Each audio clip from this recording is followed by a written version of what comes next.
किस किस्म के इंसान हो यार आप लोग। किस किस्म के प्लेयर्स हो। एक आसान फट्टा पिच पे सीधा मैच डीप कैसे ले जाना है और उसको मुश्किल कैसे बनाना है, ये लेडीज एंड जेंटलमैन कोई पाकिस्तान क्रिकेट टीम से पूछे। अल्लाह भला करे नसीम शाह का, और उससे पहले मोहम्मद नवाज जो एक छक्का लगा गया। हम आज बच गए भाई साहब। एम्बेरसमेंट होनी थी अगर पाकिस्तान ये मैच हार जाता। हम मैच से पहले क्या बातें कर रहे हैं कि फैसलाबाद की पिच है, 320 330 तो यहां पे कंफर्म है। देखो शायद कोई 400 के करीब लगा दे। और इनको देख लो, वो शहजादे 263 पे फंसे हुए हैं। यानी अगर आप हमें फट्टा पिच पे भी खिला दोगे ना, तो हमने नलायक ही रहना है। हम वो पुराने जमाने की सोच कि गेम को डीप लेके जाना है, जिसको मर्जी कप्तान बना दो, हमारे काम वही है। वो आज भी पाकिस्तान ने 3 ही मेन बॉलर खिलाए थे, शहीन, अबरार और नसीम। वो तो शुक्र है साइम ने बड़ी अच्छी बॉलिंग कर दी, नवाज ने भी 1 विकेट ली बट उसने बहुत अच्छी बॉलिंग की। हम तो हमारे काम सेम है। जो इतनी डीप गेम गई है, 12 बॉलों पे 12 चाहिए था। सलमान अली आगा 62 पे खेल रहे हैं, एक छक्का मारने की कोशिश में विकेट थ्रो कर दी। सबसे ज्यादा जो जिम्मेदार है वो सलमान अली आगा है। मेरे रूल्स चेंज नहीं होते, चाहे वो सलमान अली आगा है, चाहे वो बाबर आजम है, चाहे वो मोहम्मद रिजवान है या साइम अयूब है। अगर कोई प्लेयर खड़ा हुआ है और गेम वो आखिर तक लेके गया है और पाकिस्तान को जीतने के लिए 15 20 25 रन चाहिए और वो बैटर आउट होके बाहर चला गया अपना 50 करके, तो ऐसा 50 किसी काम का नहीं है। हां, अगर किसी ने मैच नहीं देखा तो कोई स्कोर कार्ड देखेगा, अच्छा आगा ने 62 किया है, क्या बात है, रिजवान ने 55 किया है, ऊपर से फखर ने 45 किया है, इजी विन फॉर पाकिस्तान। नहीं भाई साहब, 9 घंटे का लाइव सेशन किया इस मैच पे। एक एक बॉल आप लोगों के साथ बैठ के देखी है। पाकिस्तान ने वो गलतियां की हैं। मैं कहां कहां आपको गेम अवेयरनेस की कमी बताऊं, बल्कि हर जगह आपको गेम अवेयरनेस की कमी बताऊंगा। यहां बैठे मुझे, जिसका प्रोफेशनल क्रिकेट से कोई ताल्लुक नहीं है, मुझे नजर आ रहा है कि जॉर्ज लिंडे की इतनी इतनी बॉल ब्रेक हो रही है। हसन नवाज ने क्या किया, निकल के आते साथ ही उसको छक्का मारने की कोशिश की। हसन, आप राइट हैंडर हो, लिंडे का बॉल आपको पड़ के बाहर निकलना है। जिसका बॉल इतना इतना ब्रेक हो रहा है वो खा पी जाएगा आपको यार। ये आप लोगों के लिए एक बायलैटरल मैच है यार। लेकिन आप लोगों की ये नलायकियां, आप लोगों की ये गलतियां, काश मैं ये कह पाता कि हमें ले डूबेंगी। हम डूब ही चुके हैं और ऊपर आने की कोशिश कर रहे हैं। फैसलाबाद का फट्टा पेची यार, कोई 350 की बात करो हमारे साथ।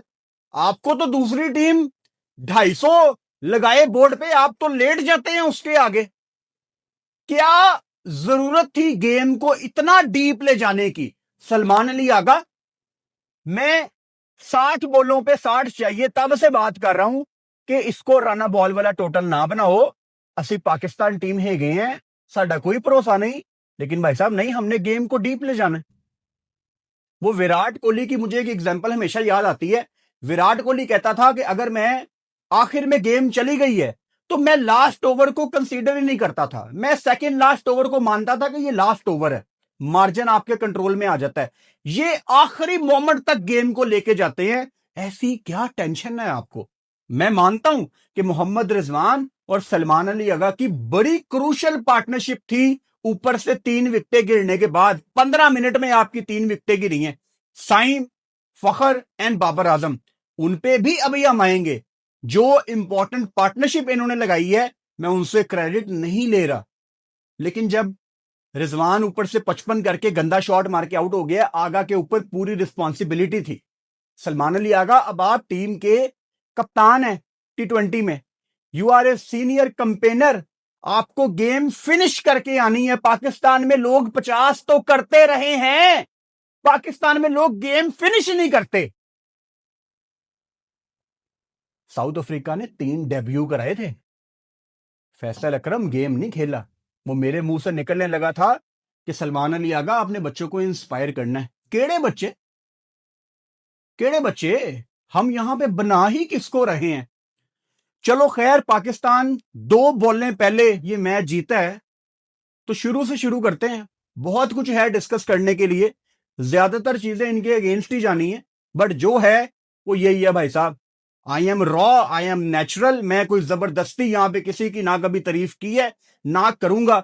ऐसा मैच आप जीत गए हो, बस शुक्र अदा करो कि नसीम ने नीचे से आके एक लेग बाय का उसको रन मिल गया, वरना गए थे आज हम। पाकिस्तान ने यहां पे टॉस जीत के पहले बॉलिंग का फैसला किया। अब आप अगर कहें यार फैसलाबाद का फट्टा पिच पाकिस्तान ने क्यों जीत के बॉलिंग का फैसला किया, अगर आपने हमारा प्रीव्यू देखा था कल रात को, तो मैंने उसमें आपको कल ही बता दिया था कि अगर पाकिस्तान आज टॉस जीता तो पाकिस्तान पहले बॉलिंग करेगा, क्योंकि शहीन शाह अफरीदी ने रेफरेंस दे दिया था चैंपियंस कप का कि तब बहुत गर्मी पड़ रही थी, इसलिए सारे पहले बैटिंग कर रहे थे। यहां पे ड्यू का बहुत ज्यादा खतरा है, तो लेट्स सी। तो मुझे वहां से मैंने आइडिया लगा लिया था कि पाकिस्तान की प्लानिंग ये है कि अगर पाकिस्तान टॉस जीतता है पाकिस्तान पहले बॉलिंग करेगा। आज 2 बजे मैंने लाइव सेशन शुरू किया, 3 बजे मैच था। मेरा लाइव सेशन प्ले कर लेना, 9 घंटे का लाइव सेशन है, पीछे 2 बजे चले जाना। मैंने 10 मिनट के अंदर एक बात कही थी कि आज लाहौर में बड़ी तेज हवा चल रही है, और लकीली मेरा एक दोस्त सुबह अर्ली मॉर्निंग ट्रेवल कर रहा था फैसलाबाद अपने काम के सिलसिले से, क्रिकेट मैच देखने नहीं, गवर्नमेंट की जॉब करता है तो अपने काम के सिलसिले में फैसलाबाद जा रहा था। मैंने उसको एवं कॉल की, मैंने कहा मुझे फैसलाबाद के वेदर के बारे में बताओ। मैंने उसको बताया नहीं कि लाहौर में बहुत विंड चल रही है, हवा चल रही है। मैंने उससे पूछा, उसने कहा यार मौसम तो ठीक है बट हवा बहुत ज्यादा चल रही है।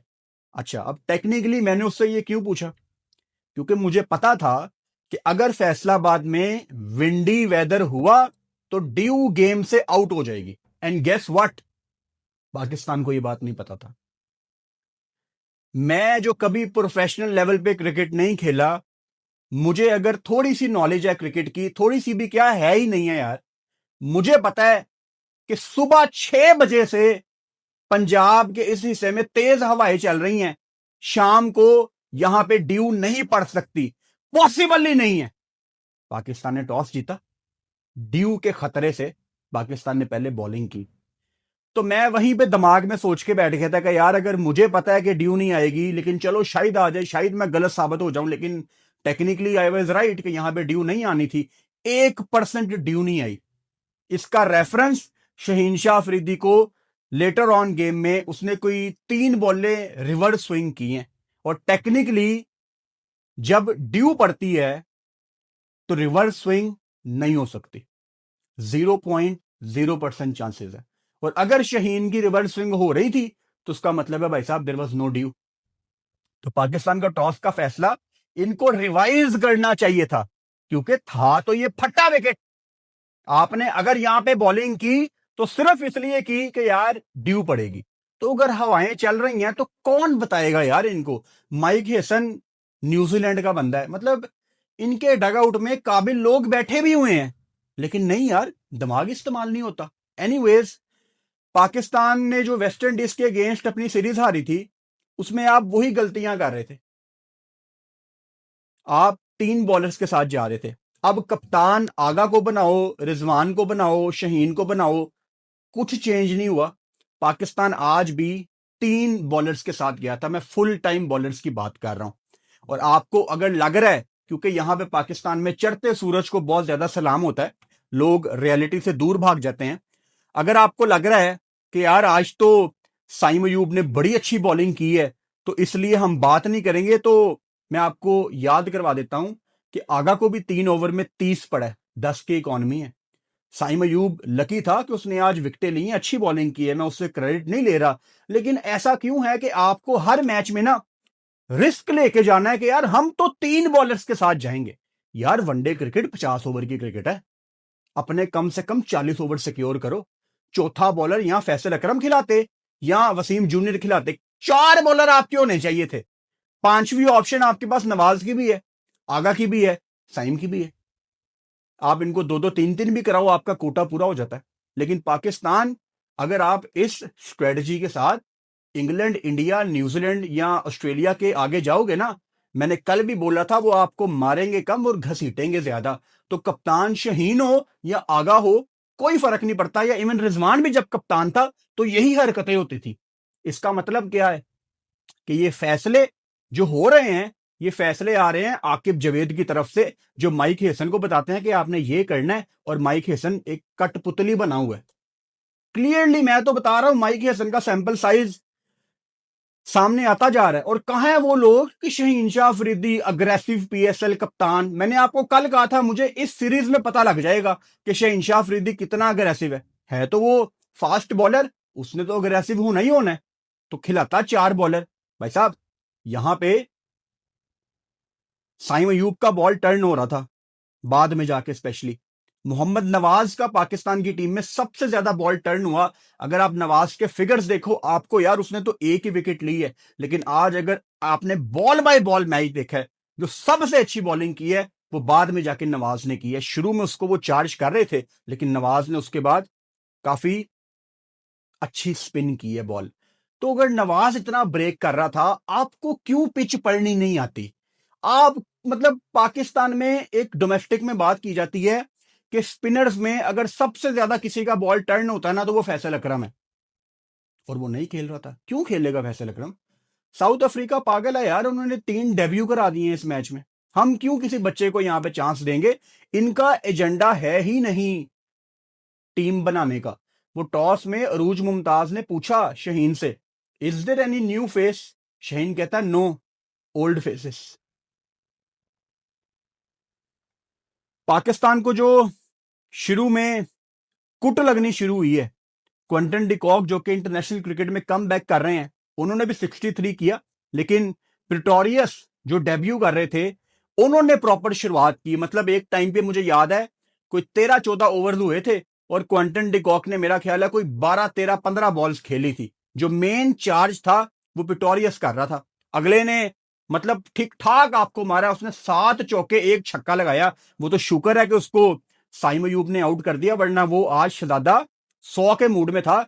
12-13 ओवर्स में, मतलब साउथ अफ्रीका की पहली विकेट 98 ओवर्स में गिरी है। और हमें शुरू में 12-13 ओवर्स में मुझे लग रहा था यार कि 350 तो आएगा। मतलब जो प्रोजेक्टेड स्कोर उस टाइम ब्रॉडकास्टर दिखा रहा था, उसमें अगर वो उस रन रेट से खेलते तो 460 को वो टच कर रहे थे, 460। तो अंदाजा लगाओ, मतलब उस मोमेंट पे लग रहा था कि अगर ये गंदी बैटिंग भी करे तो 320 है। क्विंटन डिकॉक भी उसके बाद जैसे उसने फिर 2 बड़े छक्के लगाए हैं, पकड़ा ही नहीं जा रहा था वो। लेकिन यहां पे अगर मैं पाकिस्तान की बॉलिंग को डिटेल में डिस्कस करना शुरू करूं, शहनशाह अफरीदी और नसीम ने नए बॉल की शुरुआत की। शहीन को 1 मिनट के लिए मैं साइड पे रखता हूं, नसीम शाह से शुरुआत करता हूं, जिन्होंने 9.1 ओवर्स में 3 विकेटें ली हैं 40 रन देके। नसीम के 3 स्पेल्स को मैं ब्रेक डाउन करता हूं। नसीम का जो पहला स्पेल था, वो पहले 2 ओवर्स को मैं डिस्कस करूंगा। पहले नसीम शाह का पेस वही 130, 131, 132। दूसरे ओवर में Naseem Shah around the wicket आ गया। अब मैं इसमें अपना ओपिनियन शामिल नहीं करता। द ग्रेट वसीम अकरम को मैंने कितनी दफा ये कहते हुए सुना है कि फास्ट बॉलर अगर अर्ली ऑन नए बॉल के साथ अराउंड द विकेट आ जाए ना, तो इसका मतलब है कि वो अपने स्किल को इतना ज्यादा बैक नहीं कर रहा। मतलब वो समझ गए कि पिच में मेरे लिए कुछ मौजूद नहीं है। मैं मानता हूं कि नसीम ने उसके बाद बड़ी बेहतर बॉलिंग की है, लेकिन सोच दूसरे ओवर में नसीम शाह वेरिएशन ट्राई करनी शुरू कर दी है। ब्रो, तेरे हाथ में नया बॉल है, तू नसीम शाह है यार, तू 22 साल का बच्चा है यार। शुएब अख्तर फैसलाबाद की फट्टी पिच पे, ये फट्टे सीधे पिच पे बाउंसर मारता रहा। 22 साल का बच्चा यार, नए बॉल के साथ वेरिएशन करवा रहा है। आप अपने स्किल को बैक कब करोगे यार? खैर, पहला 2 ओवर का स्पेल उसका बिल्कुल ही फारिग था, लेकिन उसके बाद नसीम शाह जब वापस आया गेम में, इसको पहली विकेट मिली। अच्छा, नसीम शाह को जब पहली क्विंटन डिकॉक की बड़ी विकेट मिली, मैं उस टाइम लाइव बैठा हुआ था, मैंने उस टाइम बोला अब देखना ये वेरिएशन नहीं कराएगा। नसीम शाह T20 सीरीज में वेरिएशन के पीछे छुप रहा था कि मेरा पेस ज्यादा कोई नोट ना करे। ਅਸੀਂ ਤੇ ਬੈਠੇ ਹੋਏ ਆ ਇੱਥੇ ਨੋਟ ਕਰਨ ਵਾਸਤੇ, ਸਾਨੂੰ ਤੁਹਾਡੀ वेरिएशंस भी नजर आती हैं जो आप ये छुपने के लिए करते हो। 130 132 कोई मेरा पेस ना नोट करे। एक विकेट ली है 135 136 क्योंकि कॉन्फिडेंस आ गया कि नहीं यार मुझे तो विकेट मिली है, मेरा तो ये आज अच्छा दिन हो सकता है। उसके बाद दूसरी विकेट उसने ली जॉर्ज लिंडे की। भाई साहब उसके बाद नसीम शाह ने 140 की बॉल की, फिर उसके बाद 9 बॉल करवा दी। वो 9 बॉल बड़ी इंपॉर्टेंट थी। क्यों? क्योंकि फास्ट बॉलर 140 के बाद जब 9 बॉल करवाता है ना, इसका मतलब ये है कि वो और ज्यादा तेज बॉल करने की कोशिश कर रहा है। तो ये वेरिएशंस के पीछे छुपना बंद करो, अपने स्किल को बैक करो। आप 22 साल के हो। नसीम ने 2 नो बॉलें की, दोनों 9 बॉल्स में जब उसको फ्री हिट पड़नी थी, उसने वो दोनों 9 बॉल्स में फ्री हिट पे वेरिएशन ट्राई की। I am okay with it. Free hit में आप वेरिएशन ट्राई करो क्योंकि बैटर ने चार्ज ही करना है। लेकिन नए बॉल के साथ Naseem Shah, please back your skill. आप 22 साल के हो, आपको सूट नहीं करता कि आप दूसरे ओवर में अराउंड द विकेट आके स्लो वन ट्राई कर रहे हो। रख के बाउंसर मार अगर जानेगी ये अंदर। सलमान अली आगा महंगे रहे, 3 ओवर में 30 रन, और फौरन से शहीन ने उसके बाद जो मिडल ओवर्स में अपने बॉलर्स को शफल किया ना, it was good to watch. Shaheen को समझ आ गई थी कि अच्छा अर्ली ऑन गेम में आप ये भी कह सकते हो कि साउथ अफ्रीका ने बड़ी अच्छी बैटिंग की, लेकिन पाकिस्तान ने बॉलिंग भी बड़ी गंदी की। अगर आप बॉल बाय बॉल मैच देखो ना, तो पाकिस्तान ने फाइन लेग अंदर रखी हुई है और लेग साइड पे बॉल कर रहे हैं। इजी सिंगल फाइन लेग अंदर रख के तानू पीछे चौका ही पहना है डीप फाइन लेग पे। तो गंदी बॉलिंग कर रहे थे पाकिस्तान के स्पिनर। लेकिन कोई 20-21 ओवर्स के बाद जाके पाकिस्तान का बॉल अच्छा पड़ना शुरू हुआ है। बाय द वे, अगर आप समझें कि अबरार ने बड़ी अच्छी बॉलिंग की है क्योंकि उन्होंने भी भाई साहब 3 विकेटें ली हैं, तो मैं आपको बताना चाहता हूं कि अबरार ने जो पहली विकेट ली है ना, वो 36 ओवर्स के बाद ली है, जब हम आखिर वाले ओवर्स में थे। तो अबरार एक टाइम पे ही वॉज ऑन ए हैट्रिक। लेकिन शुरू में जब अबरार अहमद को चार्ज किया जा रहा था, मैं अब हर वीडियो में यह बात करना शुरू हो गया हूं कि अबरार की हवाइयां उड़ी होती हैं। यार वो फर्स्ट क्लास खेला हुआ है अबरार। और जिस पिच पे जॉर्ज लिंडे का इतना बॉल स्पिन हो रहा है, जिस पिच पे नवाज का बॉल इतना ब्रेक हो रहा है, यार अबरार को क्या हो गया है? अबरार टोटली ऑफ कलर लग रहा है। ये उसको शुक्र है उसको 2 विकेटें मिल गई, 2 बैक टू बैक, वरना उसका बहुत ही पुअर डे था। मैं अभी भी उसको पुअर डे ही कहूंगा। अबरार अपने बेस्ट पे आज नहीं था। और सुफियान मुकीम तो है ही नहीं है हमारे पास, फैसल अकरम हमने बेंच पे किया हुआ है। तो अबरार अगर आपको ये गेम्स मिल रही है ना, तो मेरी जान के टोटे इनकी जरा वैल्यू करो, वरना यार मुश्किल में हम। अगर हमारा मेन स्पिनर अबरार, जिसको हम इतना इन्वेस्ट कर रहे हैं, जिसपे वो विकेट नहीं लेगा। साइम अयूब की 2 विकेटें बहुत बड़ी विकेटें थी। पिटोरियस जो इनका ओपनर था डेब्यू पे, उसको आउट किया। नीचे से टोनी डिजॉर्जी को आउट किया, जो कि बहुत बड़ी विकेट है। टोनी डिजॉर्जी, मैं तो इसको साउथ अफ्रीका का साइमंड्स कहता हूं। इनिंग्स को लंबा करना इसको आता है। और मोहम्मद नवाज ने भी 1 विकेट ली, लेकिन नवाज की बॉलिंग देखने का मुझे बड़ा मजा आया, मैंने बड़ा एंजॉय किया। अच्छा, पाकिस्तान की फील्डिंग एफर्ट ओवरऑल ठीक थी। 2-3 जगह मिस फील्डिंग मैंने नोट की। एक प्रॉबेबली बाबर आजम की थी, एक फखर जमान की थी, एक शायद आगा की थी, आई एम नॉट श्योर, मुझे याद नहीं है। लेकिन ओवरऑल पाकिस्तान की फील्डिंग आज ठीक थी। इंजॉय कर रहे थे सारे लोग। अच्छा, ये पॉइंट मैं भूल जाऊंगा, इसीलिए मैं इसको भी मेंशन कर देता हूं। पाकिस्तान की बैटिंग पे आने से पहले, जब बाबर आजम आउट हुआ है, अच्छा फैसलाबाद की कैपेसिटी कितनी है स्टेडियम की? 17,000। फुल नहीं था स्टेडियम, तकरीबन वो येलो और ब्लू वाली और जहीर अब्बास एंड क्लियर की कुछ सीट्स खाली थी। मतलब तकरीबन कोई 400-500 सीटें खाली थी। बाबर आजम आउट हुए हैं। फैसलाबाद में 17 साल के बाद क्रिकेट वापस आई है। और अभी मतलब बाबर आजम जब आउट हुआ है, तो अभी भाई साहब आपकी 70% गेम रहती थी। 105 पे पाकिस्तान के 3 आउट थे जब बाबर आजम आउट हुआ है, और आप 264 चेस कर रहे हो। तकरीबन 45-50% लोग ग्राउंड छोड़ के बाहर चले गए। डिसअपॉइंट किया मुझे फैसलाबादियों आपने। आप पाकिस्तान का मैच देखने गए थे या बाबर आजम को देखने गए थे? मैं मानता हूं आप बाबर के फैन हो, आप बाबर की बैटिंग देखने गए हो, लेकिन यार इट इज एन एम्बेरसमेंट। शर्म आती है देख के। ये इंटरनेशनल मैच है, दुनिया में फीड जा रही है, आपकी पाकिस्तान टीम के 3 आउट हुए हैं, अभी पूरा मैच रहता है, आप लोग ग्राउंड छोड़ के बाहर चले गए हो। यार हम लोगों को क्या हो गया है पाकिस्तान क्रिकेट फैंस। मैं फैसलाबाद में ये तवक्को नहीं कर रहा था, क्योंकि 17 साल के बाद हम आप लोगों की हाइप बना रहे हैं। वो मैंने इंस्टाग्राम पे 2 पोस्टर लगाई हैं, मैं फैसलाबाद के कैप्शन लगा रहा हूं, थंबनेल पे फैसलाबाद का नाम लिख रहा हूं, मैं आप लोगों की तारीफों के फूल बांध रहा हूं, आप लोग ग्राउंड छोड़ के जा रहे हो। अगले 2 मैचों में मेरे किसी थंबनेल में मैं फैसलाबाद का नाम नहीं लिखूंगा। डिसअपॉइंट किया यार आप लोगों ने। आप इंटरनेशनल मैच देखने गए हो, ऐसे देखते हैं इंटरनेशनल मैच? लाहौर कराची वाले तो चलो उनकी तो आदतें बिगड़ी हुई हैं, उनको तो मैच मिलना ही मिलना है।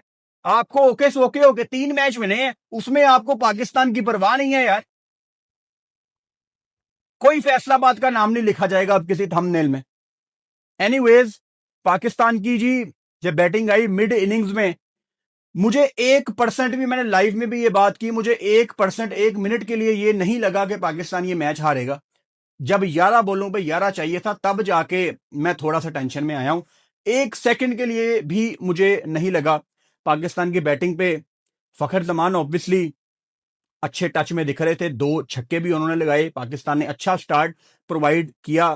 तो ओपनर्स ने पाकिस्तान टीम को, मतलब उनका 98 पे पहला आउट हुआ तो आपका 87 पे पहला आउट हुआ, तो अच्छा स्टार्ट था।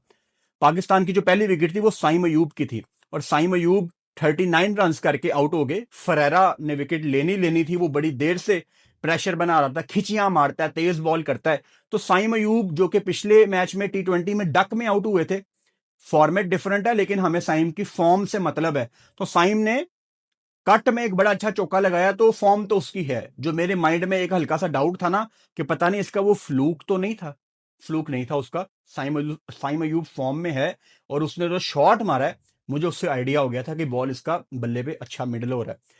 जो काम था साइम अयूब का, मतलब बॉल को पुराना करना, वो साइम अयूब करके चला गया था। मतलब 15.2 ओवर्स सरवाइव किया उसने, तो एक आधे ओपनर ने तो आउट होना है। हाँ, खुशी होती अगर साइम थोड़ा आगे कैरी ऑन करता, लेकिन जो मेरी डिमांड है साइम से वो ये है, या फखर से, या किसी एक ओपनर से, या दोनों ओपनर से, कि आपने न्यू बॉल का प्रेशर खत्म करना है, बॉल को थोड़ा पुराना करना है, और आने वाले बैटर्स के लिए आसानियां पैदा करनी है। ये है ओपनर्स का काम, वो साइम ने कर दिया था।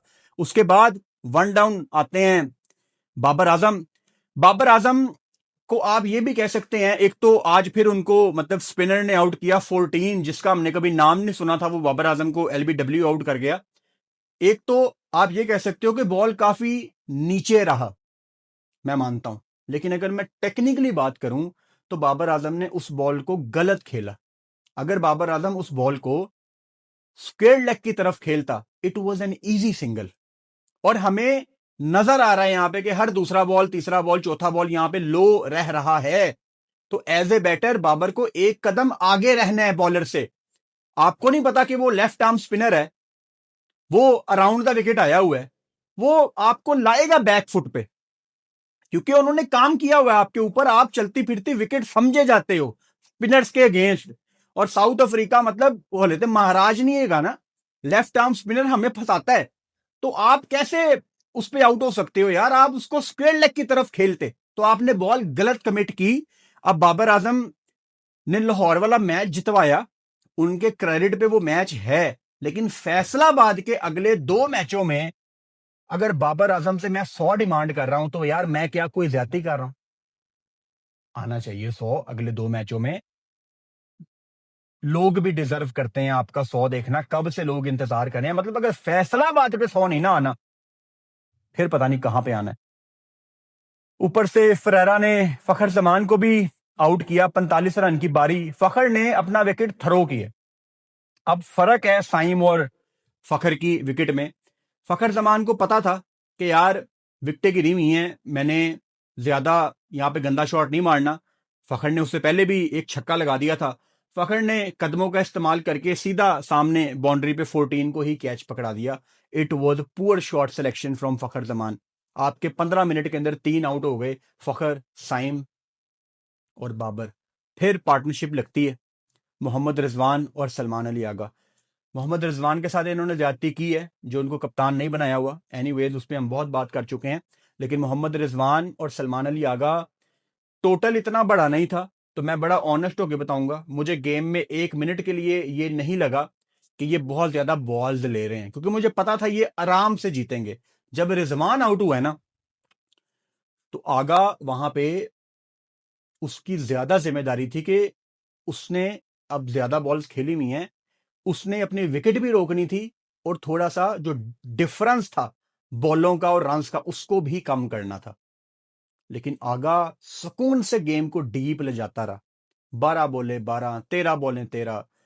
नहीं करना था सलमान अली आगा ऐसे। आप जो 62 पे आउट हुए हो, मैं मानता हूं कि आप पाकिस्तान की तरफ से टॉप स्कोरर हो, लेकिन अगर आप एज ए बैटर 50 करके बाहर जा रहे हो और पाकिस्तान बस मैच हारने वाला था, तो यार ऐसे 50 का हमने क्या करना है। क्लियरली एक चीज एक्सपोज हो रही है कि सलमान अली आगा के पास बड़े शॉट नहीं है। तो मुझे एक डर लगना शुरू हो गया कि T20 में जो सलमान अली आगा कुछ स्पेशल करने की कोशिश में नाकाम हो रहा है, उसका इफेक्ट उसकी वनडे की बैटिंग पे ना आए। क्योंकि Salman Ali Agha is all about timing, down the ground, proper cricketing shots. और आगा जोर जोर से हिटे मारने की कोशिश में बड़ा ऑकवर्ड लगता है एट टाइम्स, तो उसका आउट होना नहीं बनता था। हुसैन तलत, इनको भी इंगीडी ने आउट किया। 25 बॉलों पे 22 इंपॉर्टेंट रन थे। अब 5वां मैच था हुसैन तलत का, मतलब मैं क्या ही इससे एक्सपेक्टेशन करूं।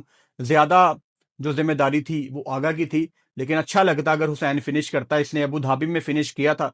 अगर हुसैन ये फिनिश करता तो एक वो फिनिशर वाला हमें फील आनी शुरू हो जाती कि यार हुसैन ने वनडे में भी फिनिश किया है, तो एक अच्छा मैसेज जाता। लेकिन चलो, इंपॉर्टेंट रन थे उसके, लेकिन जाना चाहिए था आगे। फिर नीचे भाई साहब आप शुक्र अदा करें मोहम्मद नवाज का, जिसने आके एक मच नीडेड छक्का लगाया। वो नवाज का छक्का ना होता तो हम शायद ये मैच हार जाते। उससे पहले हसन नवाज, जिन पे मैंने वीडियो में बिल्कुल शुरुआत में बात की कि लिंडे का बॉल इतना इतना ब्रेक हो रहा है। हसन नवाज T20 में हम आपको कहते थे कि आप गलत नंबर पे खेल रहे हो, लेकिन मेरी जान यहां पे आपको थोड़ा सा दिमाग इस्तेमाल करना था। लिंडे का इतना इतना बॉल ब्रेक हो रहा था, आपने कैसे एक लेफ्ट आर्म स्पिनर को राइट हैंडर कदमों का इस्तेमाल करके खेल सकता है। वो अभी अभी क्रीज पे आया है। It was a poor shot selection, lack of game awareness. सन नवाज, बहुत डिसअपॉइंट किया आपने, और कॉन्फिडेंस उसका बहुत कम होता जा रहा है, बहुत कम होता जा रहा है। नीचे फिर मैच हमारा आखिर में आ गया था। नसीम शाह आ गए थे आखिर में, और शहीनशाह अफरीदी ने भी 4 बॉलों पे 4 इंपॉर्टेंट रन ऐड किए। आप सिर्फ 2 बॉलें पहले ये मैच जीते हो, और जो मैन ऑफ द मैच हैं वो सलमान अली आ गए। लेकिन ऐसे मैन ऑफ द मैच की पता नहीं उनको खुशी होगी कि नहीं। अगर आगा, मतलब आगा के दिमाग में, आगा के दिल में ये बात होनी चाहिए कि मुझे गेम फिनिश करनी चाहिए थी, ये उसको पता होना चाहिए। सिर्फ 2 बॉलें पहले आप ये मैच जीते हो। ये मैच आपको बड़े आराम से 40, 41, 42 ओवर में जीत जाना चाहिए था। Anyways, it was a long day, लंबा लाइव सेशन 9 घंटे का। आप में से जितने लोग लाइव सेशन में मेरे साथ जुड़े, मैं आपका शुक्रिया अदा करता हूं। चैनल को सब्सक्राइब कर लो और बेल आइकन लाजमी दबाओ, ताकि आने वाली वीडियोस का नोटिफिकेशन आपको मिल सके। Good night.